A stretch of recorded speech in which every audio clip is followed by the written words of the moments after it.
દાહોદ જિલ્લા 19 લોકસભા મત વિસ્તારમાં આજે કોંગ્રેસના ઉમેદવારે ભર્યું ઉમેદવારી પત્ર।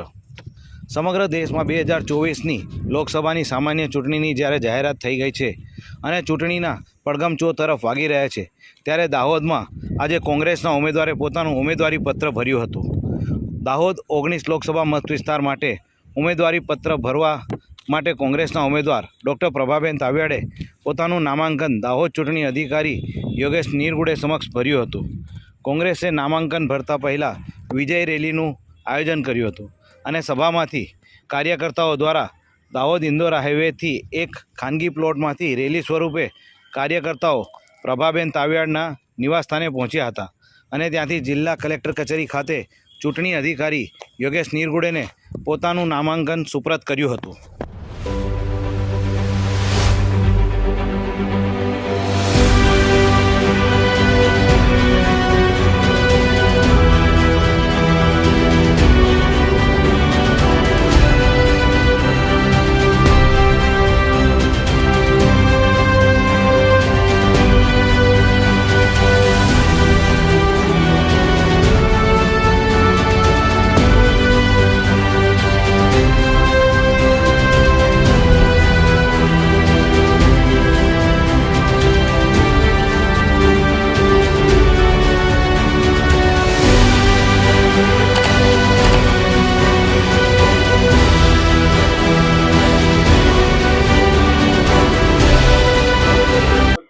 આજે इंडिया गठबंधनના નેજા હેઠળ ઇન્ડિયન નેશનલ કોંગ્રેસમાંથી મેં લોકસભા 19 દાહોદમાં ઉમેદવારી નોંધાવી છે અને અમે લોકોના પ્રશ્નો લઈને લોકો પાસે જઈશું।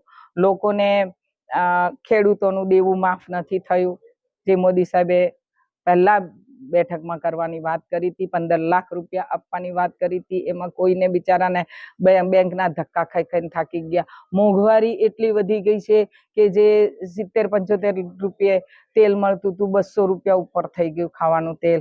પેટ્રોલના ભાવો 60 રૂપિયાના હતા તો એ 100 ને પાર જતા રહ્યા। ડીઝલ 55 રૂપિયા હતું, એ પણ 93-95 રૂપિયા થઈ ગયું। એટલે અને કેરોસીન બંધ થઈ ગયું। અમારા ગામડામાં કેરોસીન મળતું જ નથી, જેની જરૂરિયાત છે। ગેસનો બોટલ છે એ 418 રૂપિયા હતો, અત્યારે 1100 ને સમથિંગ બોલે, પણ ગામડાવાળાને બીજો 100 રૂપિયા પેટ્રોલનો ખર્ચો થાય કે જેથી એ 1200 રૂપિયા જેટલો થઈ ગયો।